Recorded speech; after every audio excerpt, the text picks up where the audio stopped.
Why is that billionaires and massive corporations often pay less taxes than you and me? The answer might be sitting quietly on a tropical island or hidden behind complex legal structures that you never heard of. Today, we are diving into the world of tax havens and what they are, how they work, and why they matter to every one of us. So stay with me, because trust me, you will see the world of finance a bit differently after this.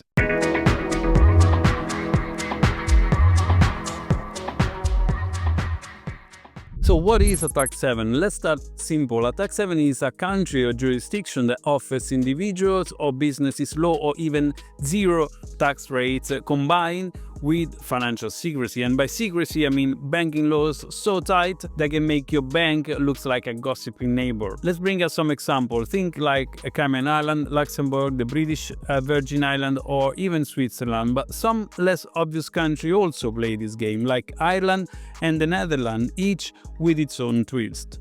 And the scale of this is mind-blowing. According to the International Monetary Funds, individuals around the world hold roughly $7 trillion, that is 10% of the GDP, in offshore havens. The Tax Justice Network also estimated that tax havens cost governments around the world 427 billion every single year in lost tax revenue, and that's money that could fund hospitals, schools, and infrastructures. So how do companies actually use tax havens? Let me give you two examples. First, profit shifting.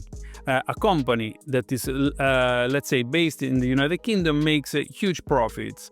The UK corporate tax is 25%, but instead of paying that, they set up a head office in Bermuda, where the tax rate is zero. Profit gets booked in Bermuda, not in the UK on paper, and the company looks like it made no money in the UK at all. This is so widespread that by 2016, nearly two-thirds of all profits from American multinationals were booked in 6 low or zero tax haven countries: Luxembourg, the Netherlands, Bermuda, Singapore, Switzerland, and Ireland.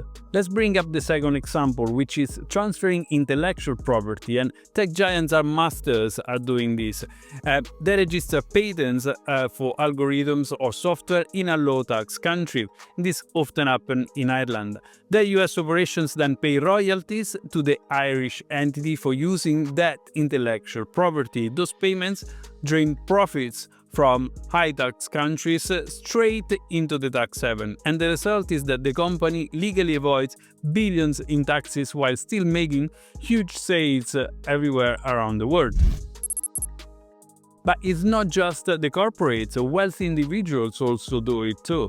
Ever wonder why some celebrities, for example, suddenly move to Monaco or Dubai? It's not just for the weather, it's the taxes. Change your residency and you can slash your income tax overnight. And then there are trusts. Trusts are a legal entity where someone called a settlor hands over their asset to a trustee. But here is the trick: if the trust is set up in a tax haven, it can protect the assets from taxes back home. Imagine, for example, a British millionaire transferring their car, real estate, and investment into a trust that is based in the Cayman Island. Technically, they no longer own these assets, the trust does, but practically they can still use the car, live in the house, and access this capital. Meanwhile, capital gains and investment income grow tax-free in the tax haven.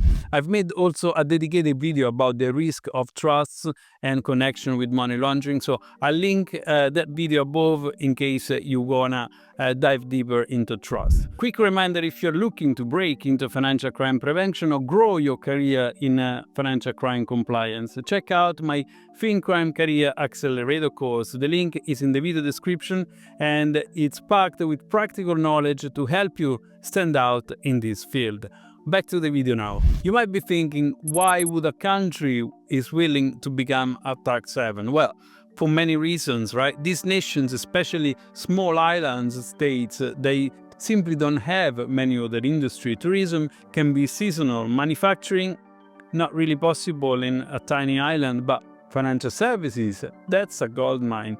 Even charging a tiny percentage on billions of that are flowing through their banking system can bring serious revenue, and it creates local jobs, lawyers, accountants, financial advisors, and turns these small nations into global financial powerhouses. For example, the British Virgin Islands has fewer than 30,000 residents, but it is home to hundreds of thousands of shell companies. And here is the irony: sometimes being a tax haven can generate more income than raising taxes on your own population.